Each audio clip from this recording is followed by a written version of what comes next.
அனைவருக்கும் வணக்கம். நான் உங்கள் ஜெயம் வேணுகோபால். சூரியன் புதன் அப்படிங்கிற தலைப்பில் நம்ம பேசலாம். பொதுவாக எல்லா ஜாதகத்துலேயுமே சூரியனும் புதனும் ஒரே ராசி கட்டத்தில் இருப்பாங்க, அல்லது ஒரு ராசி கட்டம் முன்ன பின்ன இருப்பாங்க. இப்போது புத ஆதித்ய யோகம் அப்படின்னு ஒரு கான்செப்ட் இருக்குது. அதாவது நிபுணத்துவம் வாய்ந்த அமைப்பு. புத ஆதித்ய யோகம் அப்படிங்கிற என்ன பண்ணும் அப்படின்னா, ஜாதகருக்கு எல்லா துறையிலுமே மிகச்சிறந்த அறிவை கொடுக்கும்.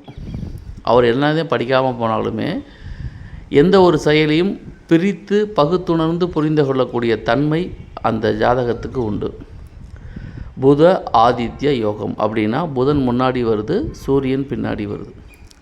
அப்போ சூரியனுக்கு முன்னாடி புதன் இருக்கணும், புதனுக்கு பின்னாடி தான் சூரியன் இருக்கணும் ஒரு ஜாதகத்தில்.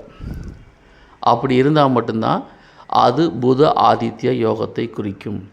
அப்போ தான் அந்த ஜாதகருக்கு அறிவு, நிபுணத்துவம், புத்தி கூர்மை, சாதுரியமான தன்மை இதெல்லாமே வரும். இப்போ சூரியனுக்கு பின்னாடி புதன் இருந்தால் எல்லோரும் என்ன சொல்லுவாங்கன்னா, சூரியனும் புதனும் சேர்ந்துருந்தாலே புத ஆதித்ய யோகம் அப்படிங்கிற மாதிரி சொல்கிறாங்க.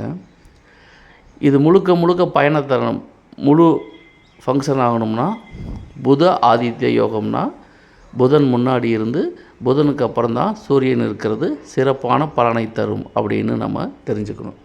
இவை எல்லாமே முழுக்க முழுக்க பொதுவாக சொல்லப்பட்டுள்ளதான். ஒரு ஜாதகத்தில் அப்படி பார்த்திங்கன்னா எல்லா ஜாதகத்துலேயுமே சூரியனும் புதனும் ஒரு ராசி கட்டம் முன்ன பின்ன தானே இருக்கும் இல்லையா? அப்போது எல்லாருக்கும் அந்த புத்திசாலித்தனம் வந்துடுதா அப்படின்னு கேட்டால் இல்லை. அதுக்கு தான் நம்ம புத ஆதித்ய யோகத்தை புதன் முன்னாடி டிகிரியிலையும் அதற்கடுத்து சூரியனும் இருப்பது ஒரே ராசி கட்டத்தில் மிகச்சிறந்த நன்மைகளை ஜாதகருக்கு வழங்கும். இவை பொதுவான தகவல். நன்றி, வணக்கம்.